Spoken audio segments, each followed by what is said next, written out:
একটা ছেলে ছিল, সে সব সময় বলতো একদিন আমি বড় কিছু করব। কিন্তু সমস্যা হলো সে শুধু ভাবতো, শুরু করত না।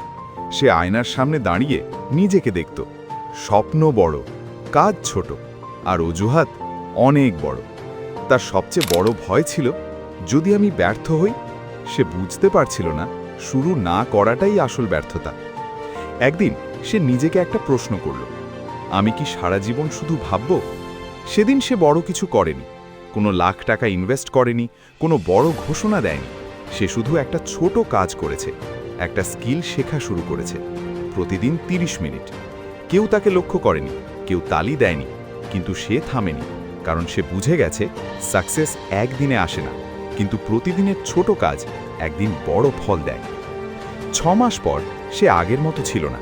তার আত্মবিশ্বাস বদলে গেছে, তার চিন্তা বদলে গেছে, তার আয়ও বদলাতে শুরু করেছে। লোকজন বলল, তোর তো ভাগ্য ভালো।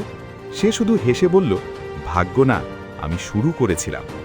তুমি আজ যেখানে আছো সেটা তোমার শেষ না, কিন্তু তুমি যদি আজ শুরু না করো তাহলে 1 বছর পরও তুমি একই জায়গায় থাকবে।